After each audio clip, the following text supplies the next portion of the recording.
Esto es Cabildeo Digital. Hola, ¿qué tal? Bienvenidos. Esta es otra entrevista en este sector especial de Cabildeo Digital. Se aprobó hace algunos años atrás la ley 348 y se pensaba que contando con este instrumento, pues las mujeres podíamos encontrar justicia de forma más eficiente, oportuna, etcétera, porque esta ley se supone es para proteger a las víctimas de violencia y la mayoría de las víctimas de violencia son mujeres. La pena es que gran parte de esas mujeres son niñas, son adolescentes, inclusive muy niñas. Hay casos de bebés inclusive. El 2024 el Ministerio Público sacó un informe de los casos que recibió y atendió 11.437, para no enredarle a usted con las cifras, más de 11.000 casos de violencia sexual. De esos casos, violaciones a niños, 2.696. 2.696 niños que fueron violados. Niños y la mayoría niñas que fueron violadas. Y no contamos casos de estupro, en fin, niños que han sido víctimas de uno de los delitos más atroces, violentos. Muchas de estas violaciones terminan con la muerte del menor, que tiene que ver con los casos de feminicidio que en Bolivia son demasiado altos, demasiado. Cada caso es un espanto, cada caso es una historia dramática, porque si la víctima sobrevive a la violación, esta violación va a marcarlo o marcarla por el resto de su existencia. Y no solo, pues, la víctima, sino todo su entorno, ¿no? Todo su entorno. Bueno, hoy queremos contarles uno de estos 2.696 casos. Una niñita haciéndose jovencita, adolescente, feliz. La madre se casa, consigue un buen marido, de buena familia, mucha plata, en fin, todo andaba bien, además querendón de la hijastra, tanto la quería que la adoptó. La pareja tuvo otra hija, de tal modo que las dos hermanitas, muy cuidadas por el padre, todo estaba bien hasta que en un momento nada estaba bien. Estamos con la doctora María Eugenia Ríos, que está atendiendo el caso de esta familia, de esta niña ya adolescente a estas alturas.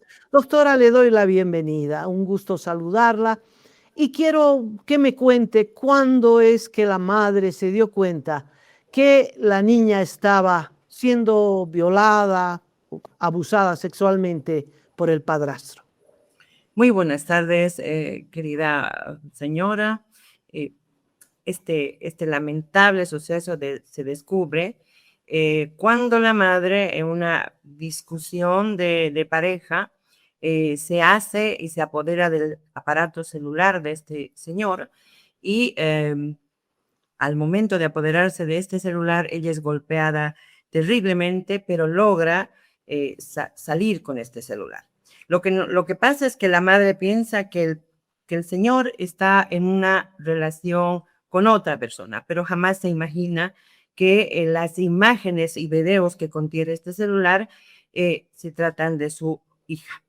Entonces descubre una serie de videos que se habían llevado a cabo de acciones delictivas, de violencia sexual hacia la niña desde hace aproximadamente 4 años. Esto se descubre hace 2 años exactamente, más o menos, y eran 4 años. Es decir, la niña tenía entre 12, 13, 14, 4 largos años de esta accionar de esta persona. Es en esas circunstancias que la madre lo descubre. Inmediatamente se produce un tremendo trauma, un tremendo dolor, una conmoción en la familia, conmoción en el resto de las mujeres que pertenecen a esta familia. La madre. Déjeme preguntarle, doctora, ¿cómo en 4 años la madre no pudo darse cuenta? ¿Qué le contó? Esto es un misterio, ¿no? ¿Qué le dijo la madre? Bueno, la madre inicialmente no podía decir nada, pero las pruebas sí mencionan y ya dan una explicación de qué pasaba. En el desdoblamiento del celular se ve cómo la hija está en un total estado de inconsciencia. ¿Cómo es que este señor utilizaba sustancias? La madre trabajaba, atendía a otra hija menor y también no está descartado que le proporcionaba igual sustancias. Es decir, llegaba tarde la noche y él iba con engaños y te voy a dar un tecito para que tú descanses. Y entonces ahí se producía todo lo que está registrando este aparato celular, ¿no? Es así que la madre durante este tiempo no puede, no se da cuenta, y cuando lo hace, obviamente es un trauma tremendo, Es ¿no? el estallido. En ese periodo, la niña sí se da cuenta. La niña tampoco. La niña entra en un estado de negación, porque amarle a las víctimas, normalmente las personas pensamos, ¿por qué no lo denunció? ¿Por qué no se dio cuenta? Porque existe una defensa psicológica, mental que hacen las víctimas. Normalmente es un mecanismo de autodefensa. Ella, inicialmente, cuando la madre le presenta y le dice esto pasó, ella lo niega. Ella dice, no es posible, eso nunca pasó. Pero a raíz de los tratamientos psicológicos, la terapia, y que ella va además desarrollando una serie de mecanismos de defensa, se ve protegida por la familia, finalmente reconoce que esto estaba en una parte cerrada de su mente. Es Bueno, decir, yo le creo plenamente lo que usted dice, porque hay un caso famosísimo en Francia donde el marido dopaba todas las noches a su mujer, ¿no? De día era un marido maravilloso, querendón de su mujer, de sus hijos y todo, y en la noche la dopaba y hacía que todo el vecindario masculino la violara. No sé si conoce ese caso, ¿no? Y eso ocurrió durante años. Una mujer adulta, una mujer de la que no se puede dudar, es un caso, es un clásico a propósito de las violaciones. Y la mujer no se daba cuenta, despertaba medio cansada, despertaba medio, bueno, es que estaba dopada y todo, y el marido, lo único que quería ver, tenía esa obsesión sexual, en fin, bueno, está preso a estas alturas y es un clásico. De tal modo que le creo, doctora, le creo a la niña y le creo a la madre, ¿no? El hombre entonces usaba pastillas para dormir, quién sabe qué les daba, pero la niña la dopaba y abusaba de ella durante 4 años. Muy bien, había una prueba, el celular. Me imagino que la madre no aflojó el celular. no, después de seguir una serie de terapia psicológica, porque usted entenderá que no es fácil enfrentar a una niña y mostrarle imágenes o otras evidencias de algo que la perturbaba tanto. Pero finalmente el teléfono fue entregado a las autoridades y se produjo un desdoblamiento de las imágenes y los videos. Es más, en esa evidencia se ha llegado plenamente a identificar al denunciado, es decir, al autor de estos delitos, y más allá de toda duda, María. Es decir, se me han hecho varios estudios. ¿Por qué? Porque él tenía un cuidado, él no se sacaba una imagen del rostro, ¿no? Pero existen huellas y los peritos han llegado a la conclusión, más allá de toda duda, que es él, ¿no? Cuando esto aconteció, doctora, ¿él qué hizo? ¿Escapó? ¿Se quedó en la casa? ¿Negó? ¿Qué pasó con él?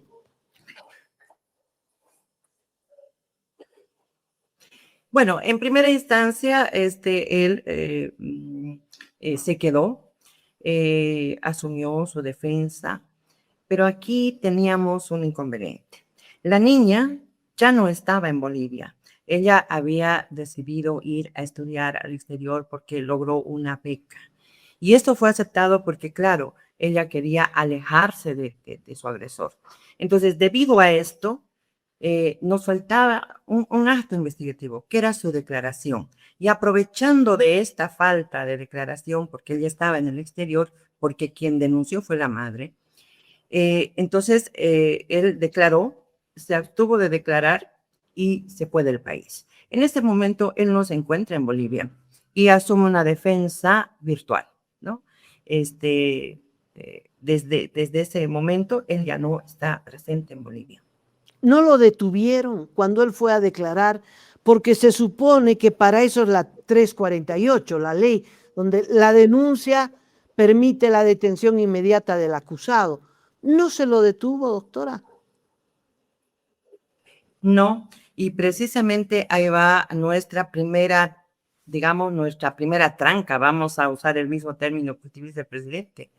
Entonces, ahí está la primera tranca. Cuando el Ministerio Público, una vez que recibe la denuncia, sin aún esperar la pericia del desdoblamiento del teléfono, realiza misteriosamente un rechazo de la denuncia. Sin embargo, esto es objetado por nuestra parte y el fiscal de distrito de la ciudad de Santa Cruz, ya en conocimiento de esta pericia, de estas imágenes y de lo horroroso que es este caso, ordena que se reabra el caso y se retome la investigación. Obviamente que designa a otra fiscal. En ese momento empezamos ya una nueva etapa en la que hemos venido tropezando, ya no con una acción negativa del Ministerio Público, pero sí del órgano judicial, que ahí nos ha puesto a poner otra tranca. Eso es lo que sucedió. ¿La niña volvió, hizo la declaración? Hizo su declaración. Una vez que se rechazó este caso, ella vio una entrevista en cámara GESEL. Ella se sometió a todas las pruebas, a las tan terribles pruebas que se hacen en este caso, que la entrevista, valoración psicológica, médico forense, absolutamente todo. Sin embargo, acá hay un detalle a considerar. Eso se hizo el 23 de enero del año 2026. Y la juez cautelar que está a cargo del cuidado de esta investigación sale de vacaciones el 20 de enero, es decir, 3 días antes que la niña prestara su declaración. ¿Y quién le toma la declaración? Disculpe que la interrumpa. ¿Quién le toma la declaración? La fiscal. Le toma la psicóloga habilitada para ello, con presencia de la fiscal, con presencia de la abogada defensora de este señor. Ya existiendo esta entrevista psicológica, más una valoración psicológica, y adicionalmente tenemos una pericia, una valoración forense psicológica particular que se le hace, que es determinante. Todos estos actos son determinantes. Sin embargo, la parte denunciada, en este caso la defensa, acude ante otro juez, un juez paralelo, un juez que no tiene que ver con el caso, y hace un recurso, una acción que dice de libertad, porque está siendo perseguido indebidamente. Y este juez asume una postura que no le corresponde y anula este acto investigativo de la entrevista en cámara GESEL, ¿no? Porque dice él que la juez estaba de vacaciones. Pero, señora, en este país han entrado cientos de jueces de vacaciones y sus suplentes han sido quienes han ejercido esa labor del control jurisdiccional. Entonces, pero este juez dice, no, la jueza salió de vacaciones, entonces el acto se llevó a cabo sin un control jurisdiccional, por tanto es ilegal. Y lo hace en una acción constitucional, que en este momento se encuentra en revisión ante el Tribunal Constitucional, ¿no? Él asume esta postura más allá de lo que la ley le permite, en una acción absolutamente ilegal, ¿no? Extraña además, déjeme decirle. Entonces, anula este acto, todos los actos investigativos llevados a cabo desde el 20 de enero hasta el 20 de febrero, que es cuando la juez retorna de vacaciones. Doctora, tal vez muchas de las personas que nos están viendo y siguiendo esta historia no saben lo que es una declaración ante una cámara Gesell. ¿Nos los podría explicar? ¿Y por qué es tan difícil repetir esto? ¿No? Porque sería muy fácil. No estaba el juez, salió de vacación, la fiscal le tomó, pero qué pena, la juez no lo vio. Y repitan la declaración. ¿Cómo de difícil es esto? Por favor. Bueno, la entrevista de cámara Gesell, como le dije, se lleva a cabo en un ambiente especial, aislado, es decir, solamente declara la víctima frente a al profesional, al perito forense, psicólogo, en un ambiente tranquilo y sin sentir ninguna presión, ni absolutamente que nadie intervenga en esta declaración. Ella es perfectamente, se le proporciona un ambiente tranquilo para poder declarar. Es un espejo, bueno, y al otro lado se encuentra la autoridad fiscal o en muchos casos el juez, representantes de las partes, quienes deben escuchar simplemente. Entonces, ahí la víctima empieza a hablar, a decir qué pasó, cómo pasó, cuándo pasó, qué fue lo que recuerda, ¿no? Y es un momento muy triste porque empieza a revivir, es decir, empieza a sentir aún más el dolor de todo lo que había pasado y lo repite una y otra vez. Por eso no es posible repetir muchas veces las entrevistas en cámara Gesell, porque ese momento es muy doloroso, es revictimizar a la persona, es hacerla pasar 2 o más veces por el mismo recuerdo, por las mismas circunstancias ya vividas. En este caso en particular, doctora, la niña que era dopada para ser violada, abusada sexualmente, ¿recuerda algo? ¿Logró recordar algo? Amalia, la terapia psicológica especializada es la que puede dar certeza a la víctima, puede ayudarla a recordar de una manera que no sea más traumática. Y eso es lo que pasó. Ella fue también asistida psicológicamente, igual con un experto psiquiatra, para que ella pudiera entrar en un ambiente tranquilo y empezar a enfrentar estos recuerdos que no habían desaparecido, estas imágenes que no habían desaparecido, sino que estaban guardadas de ocultas en un rincón profundo de su mente, porque entre la nebulosa habían cosas que ella recordaba. No sé si alguna vez usted ha escuchado de algo que sabemos que está, pero que no queremos que esté, que pensamos que es algo irreal, ¿no? Y ese es No, un es mecanismo de autodefensa. tan doloroso que la mente lo bloquea, ¿no? Porque si no, es decir, es inaguantable. Esta pieza probatoria, doctora, es esencial. Bueno, porque hay videos. ¿Qué más? Hay videos. Es uno de los pocos casos en los que uno puede decir aquí está, ¿no? Al margen de lo que diga la niña, porque habrán muchas niñas que lo nieguen, y que por temor al violador o a veces por cosas psicológicas no quieren denunciar al violador, o por temor o porque quieren mucho al violador, ¿sabe? Esos traumas, en fin. Entonces la declaración de la víctima siendo menor es relativamente importante, relativamente. Si hay otras pruebas, eso es lo contundente. En este caso, ¿qué peso tiene la decisión del juez de anular la declaración que se tomó en cámara Gesell? Bueno, en realidad, como usted dice, nosotros hemos planteado de que esto no es determinante porque también existe otra valoración forense psicológica de un especialista forense acreditado que nos indica que esto sí sucedió, porque ella fue valorada para determinar el grado del daño psicológico. Usted sabe que determinamos el daño, podemos curar, reparar este daño, si no, no lo podemos hacer. Tenemos eso otro, ¿no?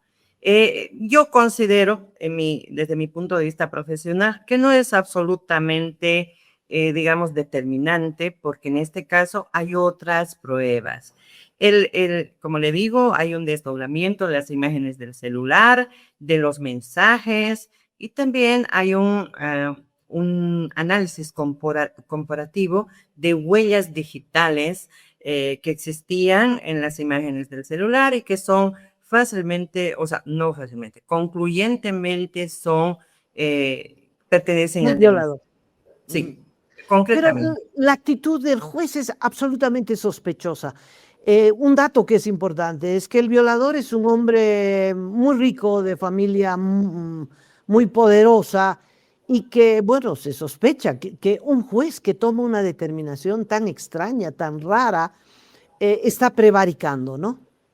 Sí, y además está sentando un precedente nefasto. Imagínese usted en ese periodo de vacaciones judiciales cuántos procesos similares de violencia u otros han tenido actos investigativos. Y no es que este juez haya sido el único que haya o la única que haya salido de vacaciones. Imagínense todos los actos investigativos de otros menores, otras mujeres, etcétera, que hayan quedado por este argumento tan extraño, ¿no? Que no sé, no sabemos cómo ha llegado a esa conclusión. Sin embargo, nosotros queremos ser enfáticos en que ya hemos denunciado este hecho porque consideramos, como usted, que esto es un prevaricato, lo menos, ¿no? Lo Y menos. está en manos. El juez ha sido acusado, va a ser investigado por el Consejo de la Judicatura. Sí, de hecho, nosotros ya tenemos la denuncia contra él. Hemos denunciado a varias instancias porque es clara su falta, ¿no? En este momento yo recuerdo que hace 2 o 3 días estaba el presidente del órgano de justicia, el doctor Saucedo, en un evento con niños, me parece que en el Palacio, y vamos a también invocar no solamente a él, sino al Tribunal Constitucional que defina y que no hagamos un turno tan largo para definir si esta prueba es válida o no. Creemos que es válida y ellos deben de pronunciarse rápidamente, ¿no? Bueno, se anima a decir el nombre del juez. Es bueno saber quién es el juez. Yo soy una persona que sí puedo decir porque tengo la certeza de lo que digo. Y este señor es el titular del juzgado 17 de sentencia, adscrito a la unidad de La Pampa de la isla de Santa Cruz de la Sierra, el doctor Juan Carlos Mendieta Terrazas, que una acción de libertad se ha dado la tarea de anular actos investigativos, lo cual no le corresponde. Está protegiendo al violador. Está anulando una declaración muy difícil de la víctima. Y la víctima no es bueno, las violaciones en mujeres adultas son igual de crueles, de dolorosas, de feroces, pero en una niña, hágame el favor, ¿verdad? En una niña se supone que el Estado, la justicia está para defender a los niños. Y mire que son muchos las víctimas de este, creo que es el peor delito que pueda cometerse. Peor delito.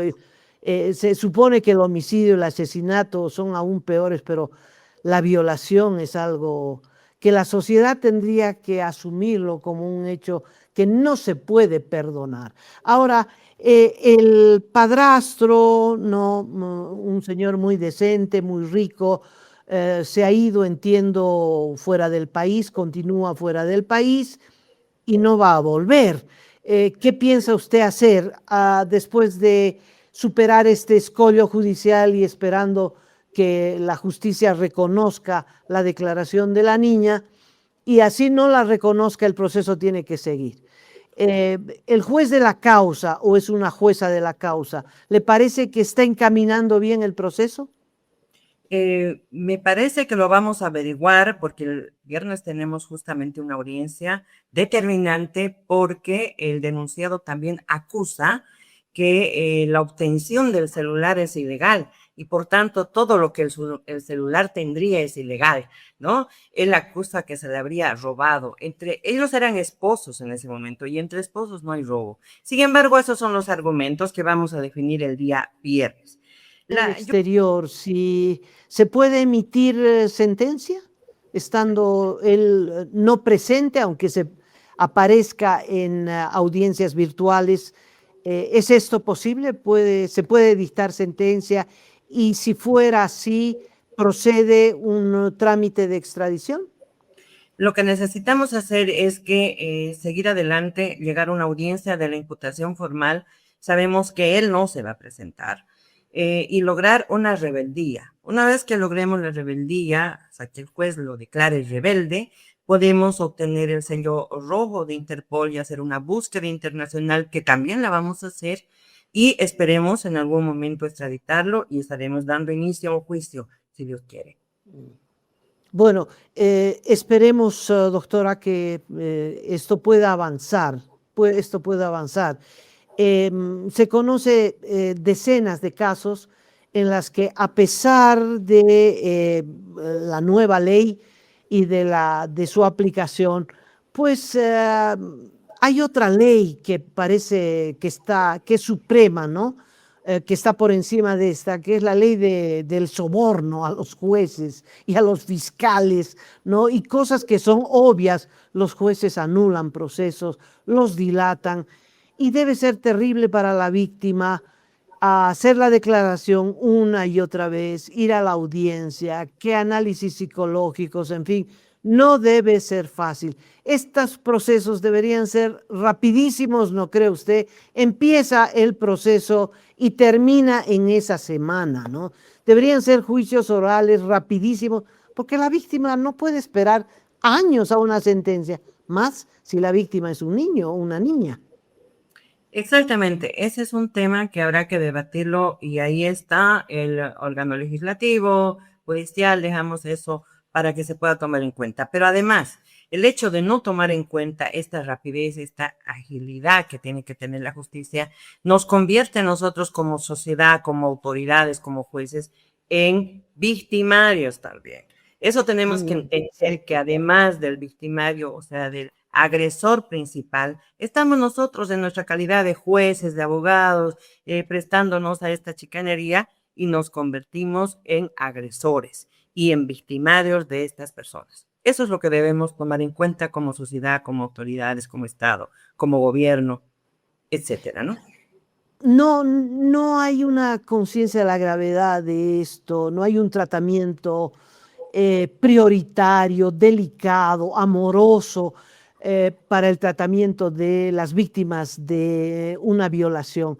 Tanto es así, a mí me sorprende, doctora, que los juzgados que atienden temas de violencia contra la mujer, etcétera, etcétera, resulta que están fusionados con juzgados de sentencia que atienden casos de corrupción. O sea, el juez atiende un caso de un funcionario que se robó plata en no sé qué ministerio o alcaldía, y después de esa audiencia viene el caso de la violación de una mujer.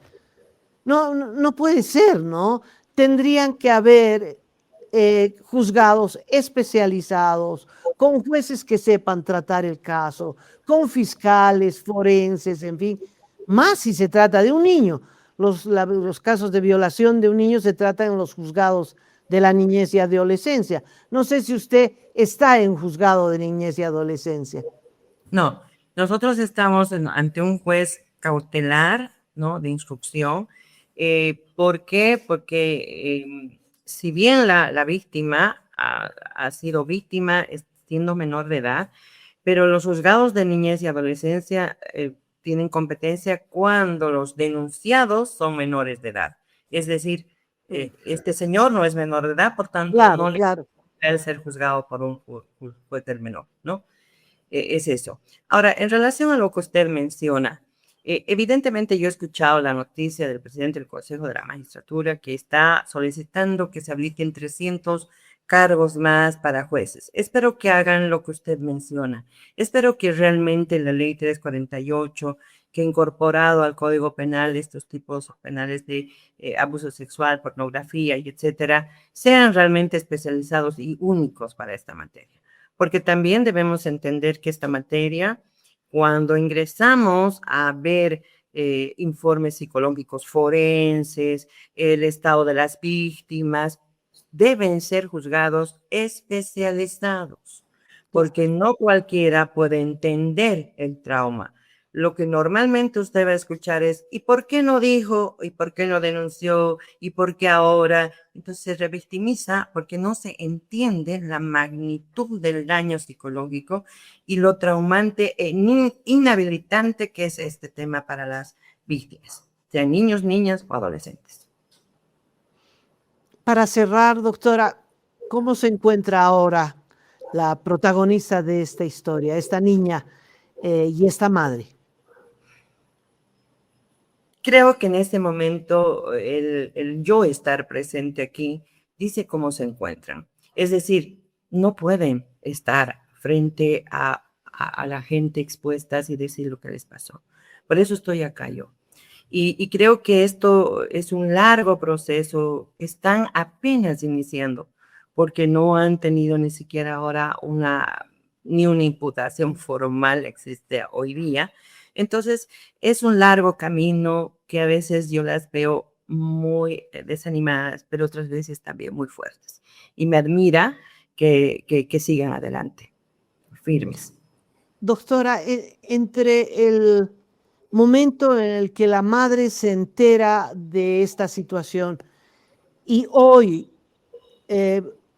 habiendo pasado por toda la ruptura de la pareja, la presentación de la denuncia, lo que significa encontrar un abogado, declarar a la fiscalía, en fin, y hoy, en todo ¿cuánto tiempo ha pasado? Y a ver si le entendí, hasta ahora no hay una acusación formal contra el violador. No.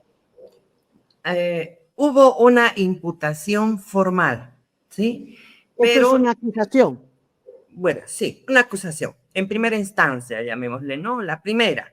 Entonces, pero esta imputación formal tenía una base probatoria, que era la entrevista en cámara Gesell. Como este juez se dio a la tarea de anular ese elemento de prueba, la imputación quedó coja, ¿verdad? Entonces ahora estamos recabando nuevos elementos, nuevos indicios, como usted decía, hay otros indicios, y esperamos que el Ministerio Público en estos días vuelva a imputar. Y además, ¿no? El delito inicial era violación. Sin embargo, los elementos descubiertos han hecho que esto se amplíe al delito de pornografía y también de abuso sexual. Porque tener imágenes de niños no es una cosa suave, ¿no? Ese es otro delito. Y él mantenía estos registros, ¿no?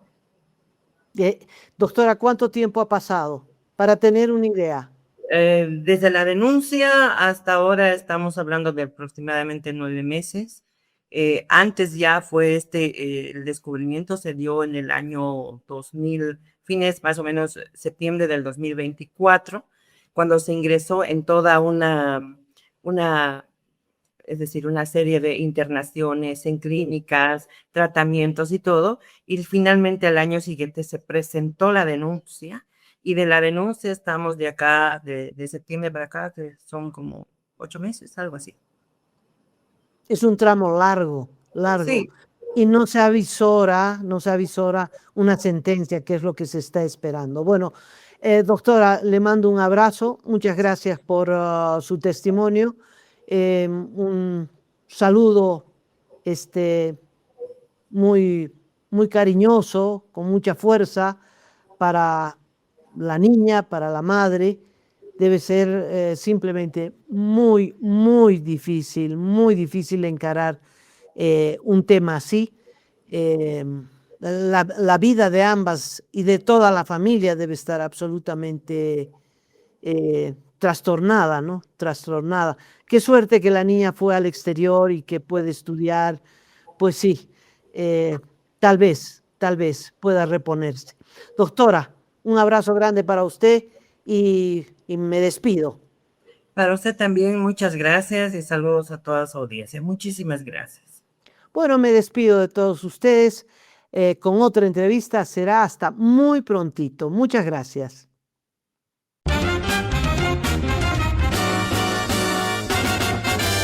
Esto es Cabildeo Digital.